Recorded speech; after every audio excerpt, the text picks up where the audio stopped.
हिंदी में यूपीएससी की तैयारी से संबंधित प्रोग्राम्स को देखने के लिए सब्सक्राइब करें स्टडी IQIAS हिंदी।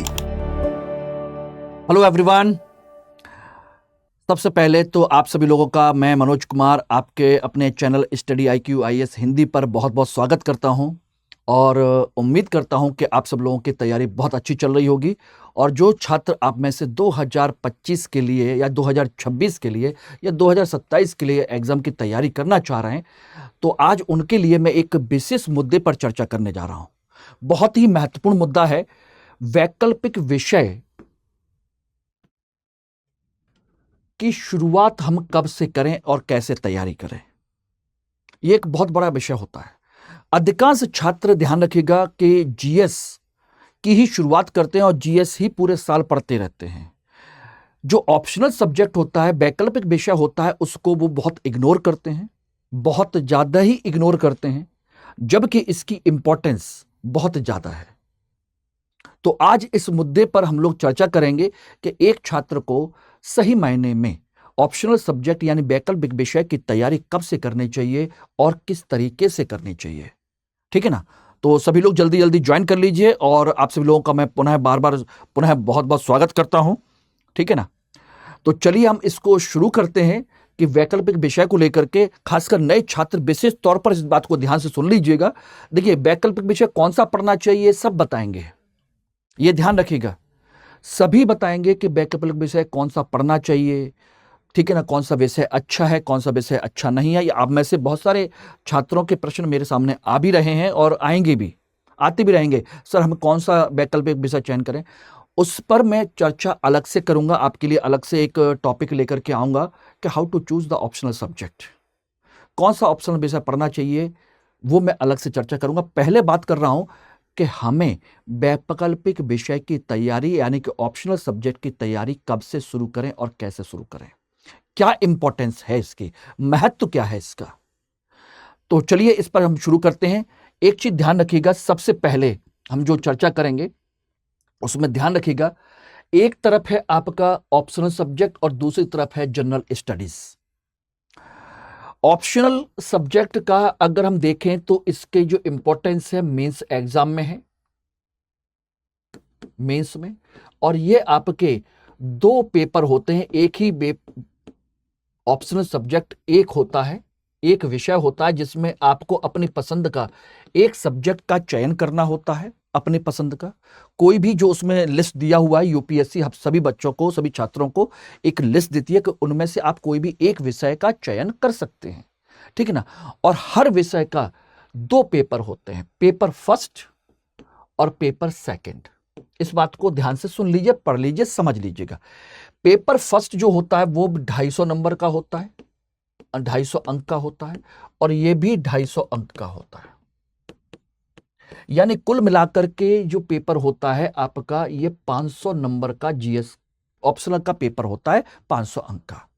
अब इसमें से किसी के 200 भी आते हैं, किसी के 150 भी आते हैं, किसी के 300 भी आते हैं, किसी के 350 भी नंबर आते हैं, यह ध्यान रखिएगा। और दूसरी तरफ जो छात्र पढ़ता रहता है, हमेशा पढ़ता रहता है, उसके पेपर होते हैं मेंस में 4, और 4 पेपर इंटू 250 नंबर के होते हैं, यानी कि 1000 अंक का पेपर आपका जीएस का होता है। इसके अलावा निबंध का पेपर है, ठीक है ना। इसके अलावा आपके जो कंपलसरी लैंग्वेज हैं, आपके अनिवार्य विषय हैं हिंदी और इंग्लिश, उनको लेकर के पेपर है, ठीक है ना। और ये आपके अलग है। तो कुल मिलाकर के 1000 नंबर का ये है और आपका ये रहा। इसमें एक चीज और ध्यान रखिएगा जो आपको महत्वपूर्ण तरीके से ध्यान रखने की जरूरत है, जो मैं बता रहा हूं। इसमें एक पेपर, जो पेपर 1, पेपर 2, पेपर 3 जो होता है, इनमें ध्यान रखिएगा, एक पेपर में आपके लगभग 20 क्वेश्चन होते हैं। कितने? 20 क्वेश्चन, और सभी प्रश्न अनिवार्य होते हैं जीएस में। और इनमें से 20 क्वेश्चन में से एक चीज और ध्यान रखिएगा, 20 में से जो आपके 10 प्रश्न होते हैं, ये होते हैं 250 शब्द के, और 10 प्रश्न होते हैं आपके 150 शब्द के। यानी कि इनकी शब्द सीमा निश्चित है। 10 प्रश्न 250 के, 10 प्रश्न आपके 150 शब्द के। शब्द सीमा जीएस में बिल्कुल फिक्स है, पेज पे मार्जिन उतना ही रहता है जितना आपको लिखना है, ठीक है ना, ध्यान रखिएगा। तो कुल मिलाकर के देखा जाए तो एवरेज एक क्वेश्चन के लिए 200 शब्द का एवरेज निकल के आता है। तो इसका मतलब हो गया 20 क्वेश्चन के लिए आपका एवरेज कितना आ जाएगा, लगभग 4000 शब्द का एवरेज आएगा। यानी कि 3 घंटे में आपको 4000 शब्द लिखने हैं। 3 घंटे में 4000 शब्द, जो कि आसान नहीं होता। इसके लिए भी बहुत अच्छी प्रैक्टिस की जरूरत पड़ती है। और 20 क्वेश्चन अलग अलग सब्जेक्ट के अलग अलग तरीके से अलग अलग डायमेंशन में होते हैं। अच्छी खासी उनकी भी गहराई होती है। बस इतना समझ लीजिए कि 3 घंटे में आपको 20 क्वेश्चन करने हैं, जिसमें आप पानी पिएंगे, फॉर्म भी फिल करेंगे, इन्विजिलेटर आपकी कॉपी भी चेक करेगा, आपको भी चेक करेगा, सारी चीजें होंगी। कुल मिलाकर के आपको 160 मिनट मिलते हैं मैक्सिमम। यानी कि एक क्वेश्चन के लिए 8 मिनट का समय मिलता है। इसके लिए यही वजह होती है कि जीएस का पेपर सभी छात्रों के लिए टफ बन जाता है और सभी प्रश्न एक जैसे नहीं हो पाते। और आप देखते होंगे कि इसमें अधिकांश छात्रों को एवरेज 50% से कम ही मिलता है, कम अंक आते हैं अधिकांशतः। कुछ एक जो टॉपर है उनके किसी पेपर में इससे थोड़े से ज्यादा होंगे, अदरवाइज आपके 50% नंबर भी नहीं आते किसी भी छात्र के जीएस में। क्यों? क्योंकि 20 क्वेश्चन इतने समय में लिखना, उसमें सोचना, सबसे बेहतर लिखना आसान नहीं है। तो ये सबकी कहानी एक जैसी है, सबकी कहानी। लेकिन यहीं पर अगर हम बात करें, यहीं पर ध्यान रखिएगा दोस्तों, तो यहीं पर अगर हम बात करें तो जो आपका ऑप्शनल सब्जेक्ट है उसकी कहानी अलग है। उसकी कहानी अलग है। कैसे है? मैंने कहा कि 250 अंक, इसमें 250 500 नंबर का पेपर होता है। इसमें किसी को 200 अंक भी मिलते हैं और किसी को 300 भी मिलते हैं और किसी को 350 अंक भी मिल जाते हैं।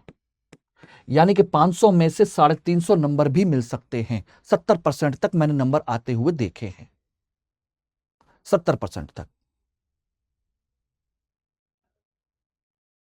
तो हम ये नहीं कह सकते कि इसमें नंबर नहीं आते। लेकिन जीएस में 50% से ऊपर नंबर लाना आसान नहीं होता। बहुत किसी एक आध स्टूडेंट के 50% से ऊपर होंगे, लेकिन ऑप्शनल में आपके 50% से ऊपर नंबर निकल जाते हैं। यानी कि हम कह सकते हैं कि यहां पर आसानी से 50% से ज्यादा अंक आसानी से ला सकते हैं।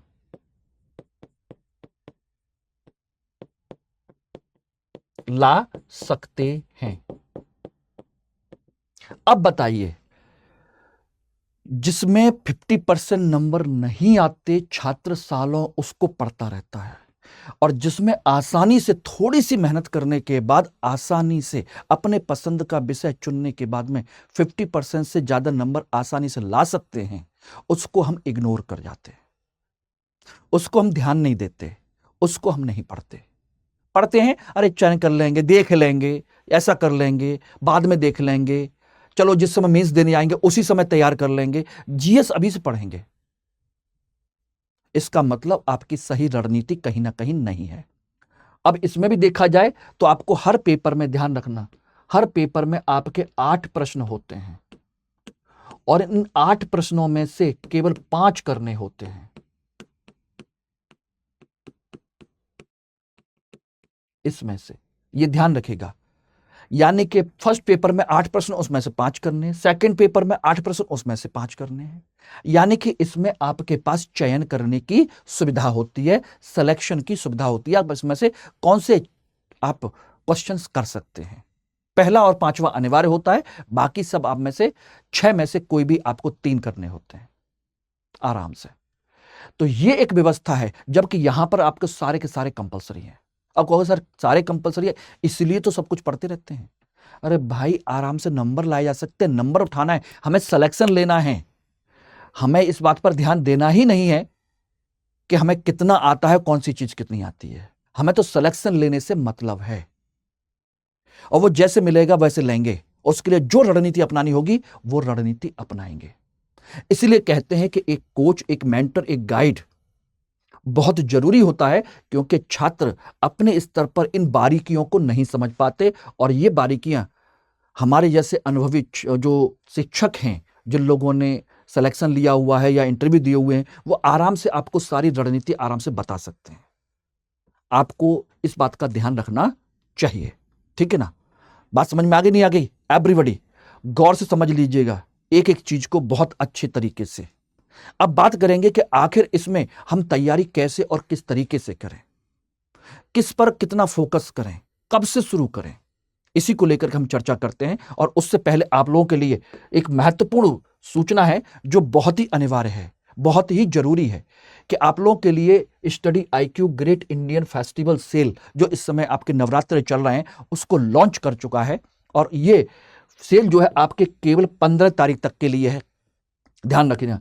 और इसमें 15 अप्रैल से आपका बैच स्टार्ट हो रहा है शाम को 6 बजे। ये नए बैच का अनाउंसमेंट है, और इसके लिए जो फीस डिसाइड की गई है डिस्काउंट करने के बाद आपकी 23,500 रुपए है मात्र।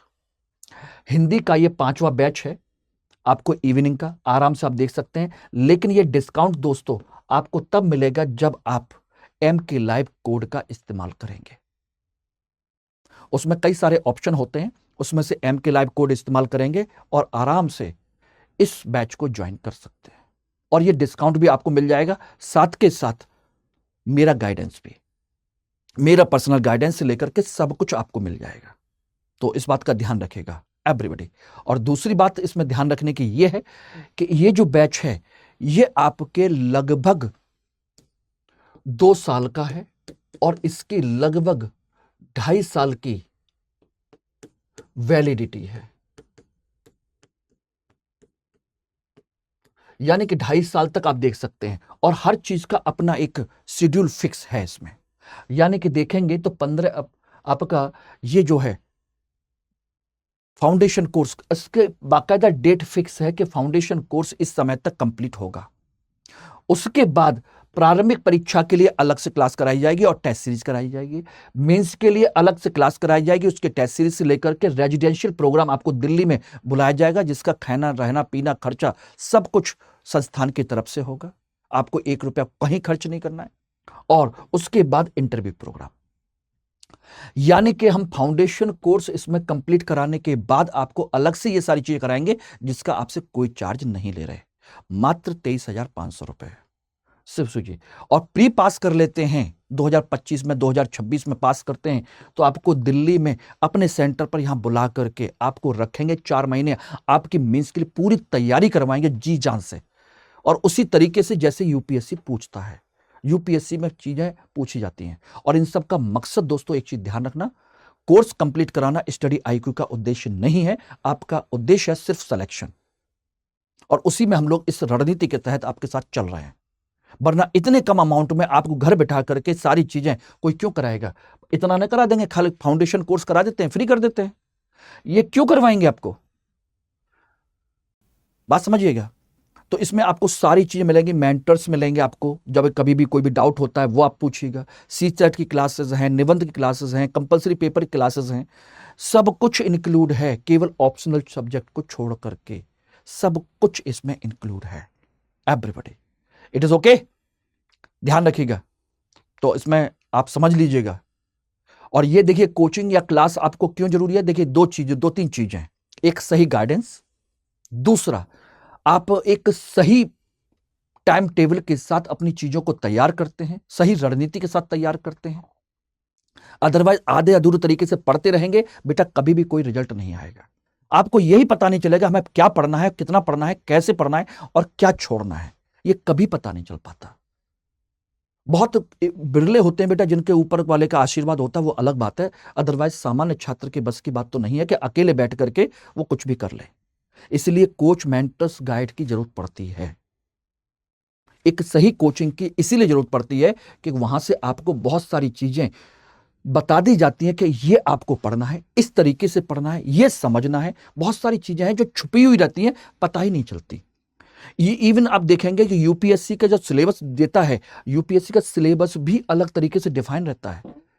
उसमें टॉपिक कुछ और रहते हैं, क्वेश्चन यूपीएससी कुछ और पूछता है। कहां से प्रश्न आएंगे कहां से नहीं आएंगे आप नहीं समझ पाते।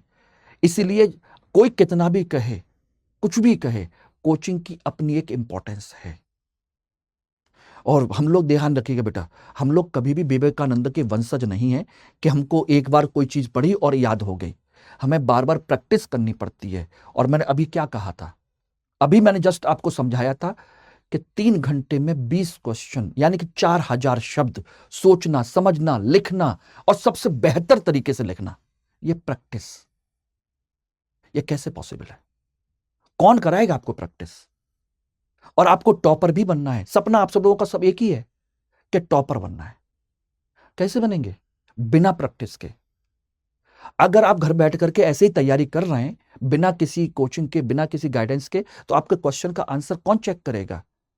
क्या उसको जो आपका कोई मिल भी गया तो क्या उसका लेवल है कि आपके आंसर को चेक करके बता सके कि ये इतना अच्छा है और उसमें क्या ऐड करना होगा, क्या नया जोड़ना होगा, आप कहां गलती कर रहे हैं? बेटा 10 साल निकल जाएंगे, कुछ होता नहीं है। इसलिए बात समझिए, विश्वास करिए, प्रॉपर तरीके, थोड़ा सा हिम्मत जुटाइए। मानता हूं कि आप लोगों के लिए, बहुत सारे बच्चों के लिए पैसे की समस्या होगी, लेकिन ये एक समस्या एक बार के लिए है। सही चीज का चुनाव कर लिया तो आपके साथ कभी भी अनजस्टिस नहीं होगा और रिजल्ट आपके फेवर में आएगा। बाकी आपकी मर्जी है।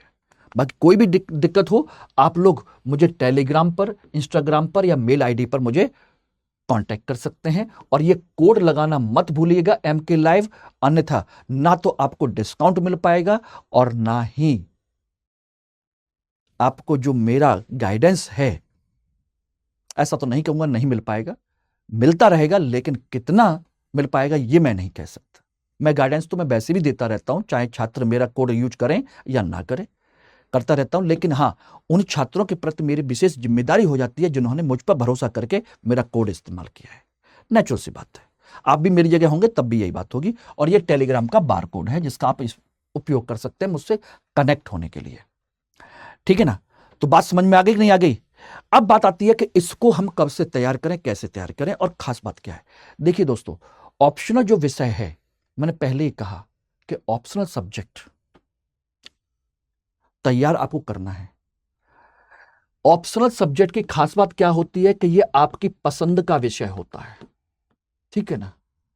दूसरा, आपने अपनी पसंद से तय किया है। वैकल्पिक विषय है, इसलिए इसमें जो प्रश्न होते हैं, प्रश्न वो गहराई के आते हैं, इन डेप्थ गहराई से आते हैं। या इसका मतलब है ये आप से ये उम्मीद की जाती है कि आप इसमें विशेषज्ञता हासिल करें, स्पेशलाइजेशन आपका इसमें हो। इसी लेवल के आपके प्रश्न पूछे जाते हैं और उसी के अनुसार इनका क्या होता है, कॉपी चेक की जाती है, एवेल्युएशन, इसका जो मापन होता है वो भी उसी के अनुसार होता है, ये सोच करके कि आप इस विषय के एक्सपर्ट होंगे, तभी तो आपने इसको पसंद किया है। इसलिए इसमें गहराई के प्रश्न पूछे जाते हैं। यह सामान्य अध्ययन की तरह नहीं है, जबकि जनरल स्टडीज का मतलब है सामान्य अध्ययन। सामान्य अध्ययन की बात है इसमें, ठीक है ना? जनरल स्टडीज यानी कि एक मोटी मोटी एक, इसमें क्या होता है, इसमें बेसिकली आइडिया लिया जाता है।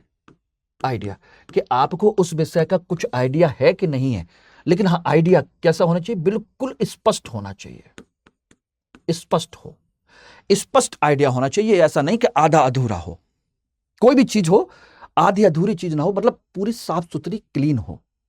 बहुत गहराई की जरूरत नहीं है कि हम उस विषय के एक्सपर्ट बन जाए, नहीं, ये एक्सपर्टनेस आपको चाहिए, स्पेशलाइजेशन। अब जब जिस चीज में स्पेशलाइजेशन चाहिए उसको क्या 3 महीने 4 महीने में समझ पाएंगे? नहीं बेटा। इसलिए ध्यान रखिएगा, इसका कम से कम जब आप मेंस देने जा रहे हो, मेंस में शामिल होने से पूर्व लगभग इसकी 3 से 4 बार रिवीजन हो चुका हो, रिवीजन हो 3 से 4 बार, ना कि ये पहली बार में ही पढ़ करके वहां चले गए, क्योंकि इसमें अच्छी गहराई, अच्छी समझ की जरूरत पड़ती है और नंबर फिर आपके उसी हिसाब से आते हैं। तो कम से कम 3 से 4 बार आपका रिवीजन हो, तब जाकर के उसकी गहराइयों को समझ पाएंगे, उस विषय को अच्छे से समझ पाएंगे। अन्यथा आधे अधूरे तरीके से पढ़ के जाएंगे, 30, 35, 40% नंबर आएंगे, आप कहेंगे कि यार नंबर नहीं आ रहे, और पहली बार में नंबर नहीं आएंगे तो आप डिमोरलाइज होने लगेंगे, आगे जाकर के घबराने लगेंगे कि ये क्या होने लगा, नंबर नहीं आ रहे। थोड़ी देर तो अगली बार मेहनत करोगे तो थोड़े से और नंबर बढ़ जाएंगे, लेकिन कितनी बार इस तरह से कर पाओगे? तो पहली बार में ही कोशिश करिए कि ज्यादा से ज्यादा इसका रिवीजन हो जाए, पहली बार में। ध्यान रखिएगा, इसके लिए जितना हो पहली रीडिंग आपकी अभी से शुरू हो जाए। 1 रीडिंग, 2 रीडिंग और कम से कम 3 रीडिंग आपकी होनी चाहिए, कम से कम 3 रीडिंग। पहली रीडिंग में कहूं तो कोचिंग हो सकती है, जिस समय आप पढ़ रहे हो उस समय इसकी कोचिंग कर लीजिए, पहली रीडिंग उसके साथ होती है। दूसरी रीडिंग होती है आपकी जब कोचिंग कर चुके होते हो, तब आपका सेल्फ रीडिंग।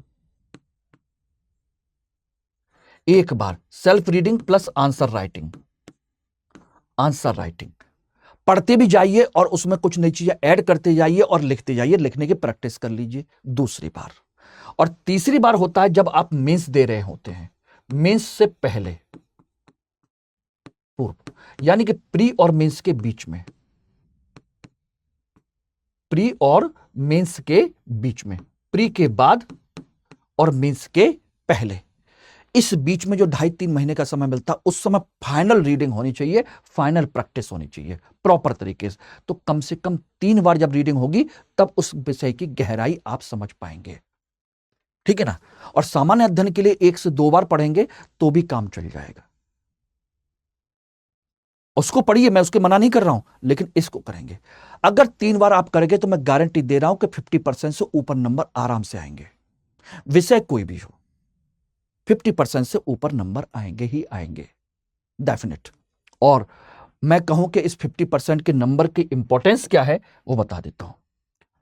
अगर आपको अच्छी रैंक लानी है, अच्छी रैंक आपका ऑप्शनल सब्जेक्ट ही देता है।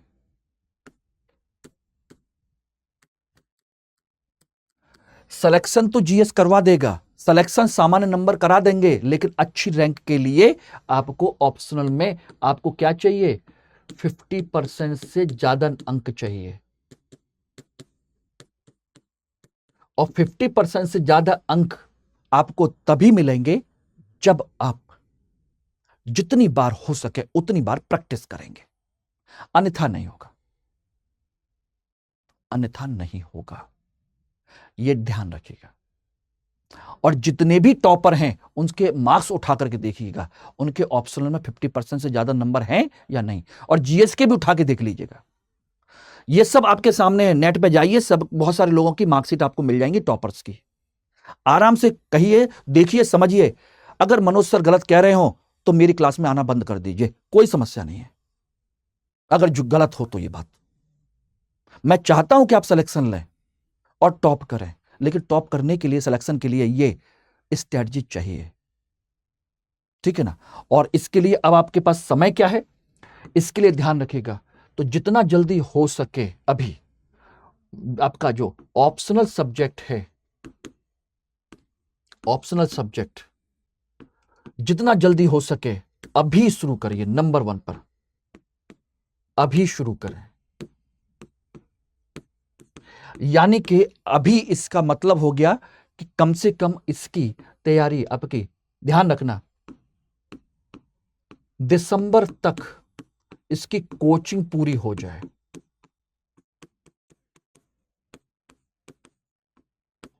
दिसंबर तक पहला, नंबर 1।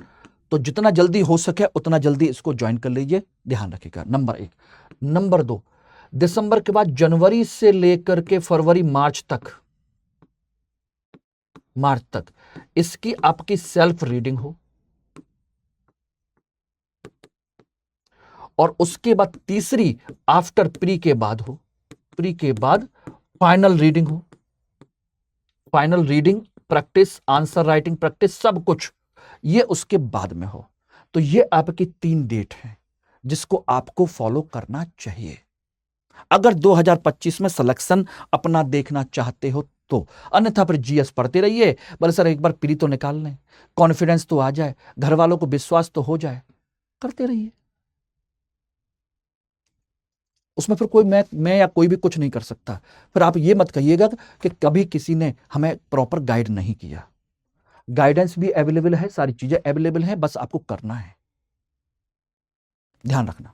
ओके एवरीबॉडी, तो जितना जल्दी हो सके इसको कवर करने की कोशिश कीजिए, कम से कम 3 रीडिंग, क्योंकि कोचिंग करते करते इसके नोट्स भी बनेंगे, एक किताब पढ़ेंगे, दूसरी रीडिंग में आप रीडिंग करेंगे, आंसर राइटिंग की प्रैक्टिस भी करेंगे और साथ के साथ कुछ अच्छी और किताबें पढ़ेंगे, और उसके बाद में प्री के बाद में फाइनल प्रैक्टिस करेंगे, जिससे कि ज्यादा से ज्यादा नंबर उठाए जा सके, ज्यादा से ज्यादा नंबर उठाए जा सके।